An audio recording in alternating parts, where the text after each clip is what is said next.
બાદ મહત્વના સમાચાર તરફ નજર કરીએ તો અમદાવાદની સ્કૂલમાં ચોરીના કેસમાં સીસીટીવી કેમેરામાં આરોપી કેદ થયો છે। ઓઢવના કુસુમ વિદ્યાલયમાં તસ્કરો ત્રાટક્યા હતા ત્યારે આ સમગ્ર ચોરીના કિસ્સામાં હવે જે સીસીટીવી ફૂટેજ મળી આવ્યા છે તેમાં ચોરી કરતો શખ્સ સીસીટીવી કેમેરામાં કેદ થયો છે। તો હાલમાં જે મહત્વની માહિતી મળી રહી છે તે મુજબ ઓઢવની આ સ્કૂલ છે કુસુમ સ્કૂલ કે જેમાં તસ્કરો ત્રાટક્યા હતા ત્યારે તસ્કરોએ કેમેરાની દિશા પણ બદલીને ચોરી કરવાનો પ્રયાસ કર્યો હતો પરંતુ તે કેમેરામાં કેદ થઈ ગયા છે।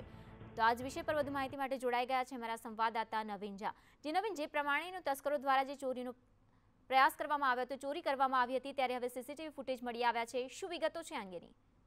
વિદતા આજે આરોપીઓ છે ખૂબ જ ચાલાક છે કેમ કે એ લોકો મોડે બુરખા બાંધીને આવ્યા હતા અને સાથોસાથ એ લોકોનો ખ્યાલ હતો કે સીસીટીવી કઈ બાજુ છે અને સીસીટીવી કેમેરાની જે દિશા છે તે પણ બદલી નાખી હતી।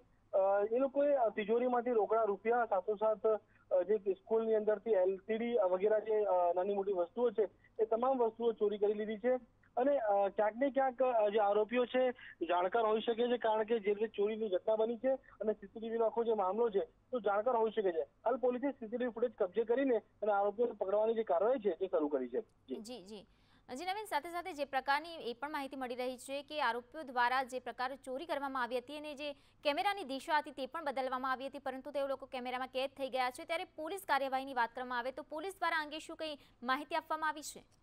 પોલીસનું કહેવું છે કે આ જે સીસીટીવી કેમેરા જે વિઝ્યુઅલ મળ્યા છે એ લોકો જે આરોપીઓ જે છે તેની તપાસ કરી રહ્યા છે કે અગાઉ આવા આરોપીઓ પકડાયા છે કે કેમ।